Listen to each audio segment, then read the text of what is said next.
একটা সমাপ্তি অবশ্যই থাকে, কিন্তু আজকে যে গল্পটা তোমাদের বলতে চলেছি তার সমাপ্তিটা তোমাদেরকেই খুঁজে নিতে হবে। যেখানে তুমি বিচ্ছেদের এক আগুনকে দেখতে চলেছ, ভালোবাসার এক অপারগ মুহূর্তের সাক্ষী হতে চলেছ। কেন এক জমিদারের ছেলে তার ভালোবাসার পাশাপাশি এক বেশ্যার ভালোবাসাকে সম্মতি দিয়েছিল, সেই গল্পটাই জানতে চলেছ আজ। জানতে চাও কি তুমি? তাহলে দেখতে থাকো আজকের গল্পের শেষ হয় এক বিশাল বাংলোকে দেখিয়ে। সেখানে এক মহিলাকে আমরা দেখতে পাই। সে অনেক খুশি, কারণ তার ছেলে দেব আজ 10টা বছর পর তার দেশে ফিরে আসছে। তাদের বাড়ির প্রত্যেকেই অনেকটা আনন্দিত, বিশেষ করে দেবের মা। সে এতটাই এক্সাইটেড, কাউকে বলে বোঝাতে পারবে না। সে 10টা বছর পর তার ছেলে কেমন দেখতে হয়েছে সে এখনো এটাও জানে না, কারণ গল্পের সময়টা অনেক আগের। তখন আমাদের বর্তমান সময়ের মতো প্রযুক্তি এত উন্নত ছিল না, কথাবার্তা সবসময় চিঠির মাধ্যমেই হতো। এখানে আমরা আরও একজনকে দেখতে পাই, এই হলো তাদের প্রতিবেশী। তার মেয়ে পার্বতী সম্পর্কেও আমরা জানতে পারি। অবভিয়াসলি পার্বতী হলো আমাদের গল্পের লিড ক্যারেক্টারদের মধ্যে একজন। তাদের বলা কথাবার্তায় তারা এই বিষয়টা নিয়ে হাসি তামাশা করছে যে ছোট থাকতে দেব নাকি পারোর জন্য এতটাই পাগল ছিল। আমরা ফ্ল্যাশব্যাকে কিছু কিছু ঘটনাও দেখতে পাই, যেখানে পারো দেবের জন্য এতটাই পাগল ছিল তার সাথে নাকি সেও চলে যাবে এমন বাহানা করেছিল সে। 10টা বছর ধরে সে দেবের জন্য অপেক্ষা করছে। দেবের মা তাকে বলে, তাহলে যাও এখনই তাকে খুশির সংবাদটা দিয়ে এসো, তার বন্ধু ফিরে আসছে। তার চলে যাওয়ার পর এখানে এই মেয়েটা হলো বাড়ির বড় বধূ। সে বলে দেব আসছে, তাতে সে এত খুশি কেন? দেবের মা তাকে বলে দেব আর পারো তারা ছোটবেলার অনেক ঘনিষ্ঠ বন্ধু ছিল তাই। কিন্তু এখানে সে যখন শুনতে পারে যে তারা তো এখন আর ছোট নেই, তখন দেবের মায়ের মুখে যেন অন্যরকম একটা ছাপ আমরা দেখতে পাই। ওদিকে পারোর মা পারোকে খুঁজছে, সে কোথায়? তাকে নাকি সে আজকে এত খুশির একটা খবর দেবে যে সে পাগল হয়ে যাবে। গিয়ে যখন পারোকে দেবের আসার খবরটা দেয়, সে প্রথমে সে কাঁদতে শুরু করে, তবে তার আনন্দটা দেখার মতো ছিল। তার প্রত্যেকটা অঙ্গভঙ্গিতে সে তার প্রত্যেকটা মুহূর্তের আনন্দটাকে প্রকাশ করছে। পরদিন সকাল হয়ে যায়, দেব এসেছে। দেবের মা অনেকটাই খুশি। সে সবাইকে বলে, তোরা সবাই চোখ বন্ধ করে রাখ, আমি সবার প্রথমে দেবকে দেখব। সে সামনে এগিয়ে যাচ্ছে, তখনই তাদের বাড়ির কাজের দায়িত্বে থাকা ধরম সে ব্যাগ নিয়ে আসছে ভিতরে আর বলছে 10 বছরে তো সে অনেকটাই পরিবর্তন হয়েছে। 10 বছর আগে যাকে কাঁধে করে ঘুরাতাম এখন তো কাঁধের সাথে কাঁধ মিলিয়ে চলতে পারে। সে দেবের কথা জিজ্ঞাসা করে কোথায় সে। তখন জানা যায় দেব নাকি প্রথমে পারোর সাথে দেখা করতে গিয়েছে। এই বিষয়টায় দেবের মা একদম ভেঙে পড়ে। বাড়ির বড় বধূ তার কানে এসে লাগিয়ে দেয়, কই আপনি না বলেছিলেন দেব সবার আগে আপনার সাথে দেখা করবে? এখন তো দেখছি তার ওপর পারোর নজর লেগে গেল। সে রেগে গিয়ে ভেতরে চলে যায়। আর এই মেয়েটার কথাবার্তার চাল চলনে আমরা নেগেটিভ কিছু বিষয় লক্ষ্য করতে পারছি, তার মতলব হয়তো ভালো নয়। ওদিকে আমরা দেখতে পাই পারোদের ঘরে কে যেন কড়া নাড়ছে। পারোর মা বুঝে যায় অবশ্যই দেব এসেছে। সে দরজা খোলে এবং তার বর্ণনায় আমরা যা শুনতে পাচ্ছি সেটা হলো যে সে স্যুটকোট পরায় ইংরেজদের মতো দেখা যাচ্ছে তাকে। আর ওপরে পারো যেন একদম দিশেহারা হয়ে পড়েছে। তার খুশি, তার আনন্দ তাকে একদম অস্থির করে তুলেছে। দেব উপরে চলে যায় আর গল্পের এই পর্যায়ে আমরা দেবকে দেখতে পাই। দেব তাকে বলে, কতদিন পরে দেখা হলো তাই না? কিন্তু পারো তাকে জানায়, তোমার জন্য তো কতদিন, আমার জন্য তো 10 বছর 6 মাস 9 দিন 2 প্রহর। পারো তার দিকে তাকাচ্ছে না, তার অস্থিরতা যেন তাকে সেটা করতে দিতে পারছে না। গল্পে পারোর পুরো নাম হলো পার্বতী, কিছু ক্ষেত্রে সংক্ষেপে তাকে পারো বলা হয়েছে। সে বলছে এই 10 বছরে নাকি মাত্র 4 বার চিঠি পাঠিয়েছে সে তার জন্য, তাই সে অভিমান করেছে। দেব তাকে স্পষ্টভাবে দেখতে না পেয়ে এই কথা বলে চলে যায়, এই চাঁদকে নাকি সে চাঁদের আলোতেই দেখবে। যাবার সময় একটা ভ্রমরের ওপর রাগ দেখিয়ে বলে, পারোকে অন্য কেউ ছোবে এটা আমি কখনোই মেনে নেব না। যাই হোক, তার কথাবার্তায় পারো অনেকটা খুশি। বাড়ি চলে যায় সে। তার মা তার সাথে অভিমান করেছে, 10 বছর ধরে তোর জন্য আমি অপেক্ষা করেছি আর তোকে স্বাগত করছে আমার প্রতিবেশী। কিন্তু যাই হোক, এখানে তার মা তার সাথে আর কতক্ষণই বা রাগ করবে। তার মাকে এসে মানিয়ে নেয়। দেবের দাদিকে আমরা দেখতে পাই, তার সাথেও দেবের খুব ভালো স্মৃতি রয়েছে।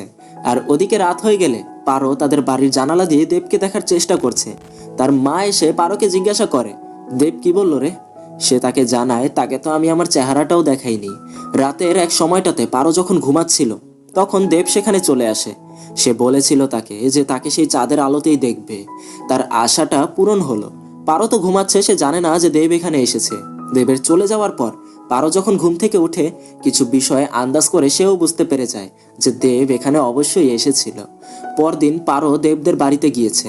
সেখানে নিচে সবাইকে জিজ্ঞাসা করে সে দেবের ঘর পর্যন্ত পৌঁছে যায়। তবে তাদের এরকম দেখা করাটা সবাই ভালো চোখে নিচ্ছে না। যাই হোক, এই প্রথম দেবের সামনে এসে সামনাসামনি পারো তার সাথে কথা বলছে। সে তাকে জিজ্ঞাসা করে, লন্ডন অনেক বড় শহর তাই না? দেব তাকে জানায়, হ্যাঁ অনেক বড় শহর। তোমার কি নিজের দেশের কথা মনে পড়তো না? এখানে দেব তাকে বলে, না তেমন একটা মনে পড়তো না। এই বলতে বলতেই সে এমন কিছু বলে যেখানে বোঝাই যাচ্ছে যে সে সব সময় তার বাড়ির সবাইকে মনে করেছে সেখানে। পারো তাকে জিজ্ঞাসা করে, আমার কথা কখন মনে পড়তো তোমার? এখন দেব ওই ছোটবেলার মতো মজা করতে শুরু করে যে তার কথা নাকি তার কখনো মনেই পড়তো না। মনে পড়ার মতো কথা তো তার মধ্যে থাকতে হবে তাই না? যার কারণে পারো অনেকটা রাগ হয়। সে 10টা বছর ধরে তার ওই 4টা চিঠি দিনে 5-5 বার করে পড়েছে। তার আসার অপেক্ষায় জ্বালানো দ্বীপটাকে সে কখনো নিভতে দেয়নি। সমস্ত সময় তার জন্যই অপেক্ষা করেছে, কিন্তু সে নাকি তাকে মনেই রাখেনি। দেব তাকে থামায় আর বলে, একটা সময় তোমার কথা সবসময় মনে পড়েছে, বলবো সেটা? সেটা হলো প্রতিটা মুহূর্ত। কথাটা শুনে সে অনেকটা খুশি হয়। আর সিনেমাতে যাই হোক, আমি তোমাদেরকে সাজেস্ট করব তুমি সবসময় তোমার স্রষ্টার কথা পারলে এরকম মনে রেখো। দুনিয়াতে তার জন্যই তো আসা। আচ্ছা যাক, দেবের দাদি তাদের বাড়ির বড় ছেলের বউকে গহনা উপহার দিচ্ছে, কিন্তু এখানে দেবের হবু স্ত্রীর জন্য ভালোটা আর তার জন্য একটু অন্যটা দেখে সে রেগে যায়। সে চলে যাওয়ার পর তার দাদি তাকে জিজ্ঞাসা করে, কাকে পরাবি এটা? তাই দেব তাকে দেখাতে নিয়ে যায়, এই দূরবীনটা দিয়ে দেখো। সামনে সে দূরবীন চোখে লাগালে দেখতে পায় তার নাতি তার পাশ থেকে একদম পারদের বাড়ি পৌঁছে গিয়েছে। সে তো বুঝে যায় এই বালাটা কার জন্য। পারোকে সেটা উপহার দিতে এসেছে দেব, কিন্তু তার দ্বারা সামান্য তার হাতের বালাগুলোও খোলা হচ্ছে না। যার কারণে পারো তাকে নিয়ে একটু মজা করে। সে রাগ হয়ে সামনে গেলে এখানে তাদের এক দুষ্টুমিষ্টি সময় আমরা দেখতে পাই। তবে সমস্যাটা হলো অপর দিক থেকে দেবের মাকে দেবের ভাবি বিষয়গুলো দেখাচ্ছিল। সে বলছে, ছোটবেলার মেহেদির রং এখন রাঙাচ্ছে সবকিছু তাই না? যেটা দেখতে পেয়ে দেবের মা তাকে বলে, পারদের বাড়িতে যা, যেন আমার সাথে দেখা করে এমনটা বলবি। ওদিকে পারোর মা অনেকটা খুশি, কিন্তু পারোর বাবা বিষয়টা বিশ্বাস করতে পারছে না। তবে যাই হোক, পারোর মা তাকে আশ্বস্ত করে, যা হবে ভালোই হবে। পারোকে বিষয়টা জানালে সেও অনেকটা খুশি। ওদিকে তাদের অনুষ্ঠানে গিয়েছে পারোর মা, আবার এদিকে পারোর সাথে দেব দেখা করতে এসেছে। তারা একে অপরের খুব ঘনিষ্ঠ হতে শুরু করে। আর ওদিকে আমরা দেখতে পাই অনুষ্ঠানে সবার সামনে পারোর মা যখন দেবের মায়ের সাথে পারোর সম্বন্ধ নিয়ে কথা বলে, সে তার প্রস্তাবকে সরাসরি ঠুকরিয়ে দেয়। তাকে সবার সামনে অপমান করতে শুরু করে। নিজের সীমার মধ্যে থাকতে শেখো। তাকে নিচু জাত, নিচু কুল, নিচু বংশ এই বলে সাব্যস্ত করে। সে বিষয়গুলো পারোর মা কোনো রকমেই মেনে নিতে পারছে না। সে কি করবে বুঝতে পারছে না। তার এত বড় আশা সব ভেঙে গেল। তাকে একের পর এক অপমান করতেই আছে তারা। আবার তাদের বড় ছেলের বউ এসে তাকে আরো জঘন্য কিছু কথা বলে, যার কারণে তার সাথে সাথে সে আবার উচিত শিক্ষাও পায়। তার কথাগুলোর যৌক্তিক জবাব দিয়ে যায় পার্বতীর মা। তাদের অপমানের এতটাই সীমা পার হয়ে গিয়েছে, সে তাদেরকে বলে যায়, আগামী 7 দিনের মধ্যে আমি আমার মেয়েকে তোমাদের থেকেও উঁচু বংশের ছেলের সাথে বিয়ে দেব। পরদিন যখন পারোকে জিজ্ঞাসা করা হয়, তোকে নাকি বড় খানদানের ছেলের সাথে বিয়ে দেবে তোর মা, তোর হবু স্বামীর নাম কি তুই জানিস? পারো তাকে বলে, দেব। কিন্তু তার পরিবার তো তোর মাকে অনেকটা অপমান করেছে। পার্বতীর একটাই কথা, দেব তো করেনি। সে রাতে লুকিয়ে দেবের কাছে যায়, তার কাছে শুনতে চায় যে সে কি চায়। দেব তাকে বুঝাচ্ছে, আমি তোমার খুশিটাকেই চাই, কিন্তু এটা করতে গিয়ে দুই পরিবারের ঘৃণার বিষয় হয়ে উঠতে চাই না। এই বলতে বলতেই আমরা দেখতে পাই দেবের বাবা সামনে দাঁড়িয়ে। সে পার্বতীকে অপমান করে বলছে, দিনের বেলায় কথা মিলেনি বলে রাতে চলে এসেছিস। তাকে বেশ্যা বলে অপমান করে সে, যার কারণে সে চলে গেলে দেব যখন পার্বতীর হয়ে কথা বলে তখন এই প্রথম দেব তার বাবার আঘাতের মুখোমুখি হয়। ওদিকে আমরা দেখতে পাই পার্বতীর মা তাকে বলছে, তুই কি আজকে একা গিয়েছিলি? তুই এটা মনে করলি না কেন তোর সাথে তুই আমাদের পরিবারের সম্মানটাকেও নিয়ে গিয়েছিলি? এসেছিস যখন তাকে নিয়ে আসতি, সেটা তো পারলি না। আর ওদিকে আমরা দেবকে দেখতে পাই, দেবের বাবা তার ওপর চড়াও হয়েছে। একটা